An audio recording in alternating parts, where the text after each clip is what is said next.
All right, so we're looking at witch hazel.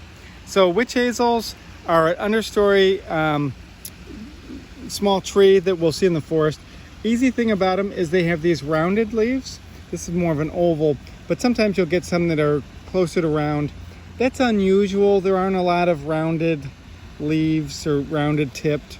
So that makes it relatively easy. This one is nice because it's got flowers, or the remnants of flowers. This is a horticultural variety of it, so if you kind of look at the bigger thing, this is just a shrub that people plant in their yard. We're obviously in the yard. So it'll look quite a bit different than what we see in the forest, but it still shows the characteristics, which are the kind of rounded leaves. Witch hazel is one that people used for skin stuff, acne, cuts, and so forth. Right next to it, we've got a viburnum. We're not going to do the species of viburnum. There's a bunch of species, some easy characteristics. They're opposite leaves, they're strongly pinnate veins, they're serrate, but the easy thing is the inflorescence. So if you look at one inflorescence, all the flowers come up to one point, but they don't start at one point. So when I see stuff come to one point, I think of an umbel. This is not an umbel. This is a corm. They start at different points and come to the same flat. And viburnums don't have to all come to the same flat top. This one does, but they start at multiple points, and they have more or less the same length of pedicel for each of them. That's a characteristic for a corm.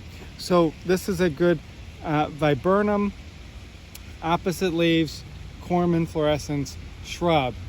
There's lots of viburnum in Michigan, and they make for a great shrub to plant in your yard because most viburnums can tolerate shade and sun. So they're a nice one to plant. Like if you get a new house and you plant some shrubs, but you also plant some trees, well, you want them to live when your trees get bigger. They can tolerate sun and shade. So 20 years from now, when your trees get bigger, they'll still thrive in the shade. So nice viburnum. Right next to it, we've actually got, I'm quite sure that these are just weeds growing up, and these are honeysuckles. So easy, super easy characteristic for a honeysuckle. See how there's the two buds that are stuck together? That's great characteristic. They're opposite leaves. They're entire leaves that are opposite, but those two buds that are kind of coming from the same point. There's a lot of honeysuckles, and they hybridize, and they're hard to key out. Knowing honeysuckle is easy. Knowing the species, some of them are really easy, but most of them are kind of a hodgepodge that are hard to tell apart.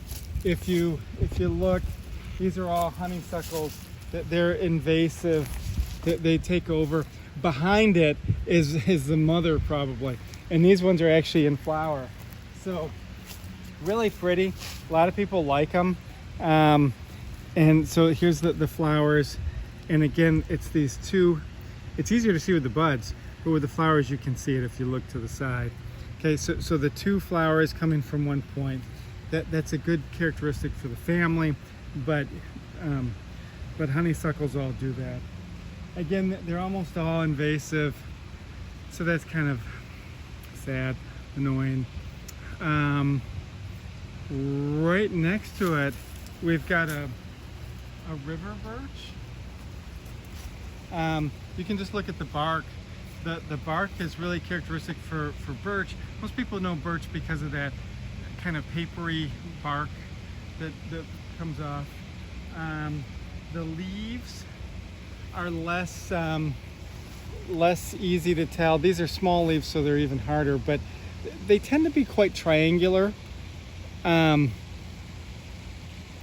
This one's really kind of doing it. They're quite triangular, more so than most. The other really easy characteristic for birch is they'll have little cone-like. These are just starting, so they don't look really like a cone, but they'll have little cones and catkins.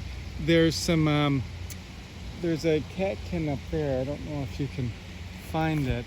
So, if I just pull this down, there we go.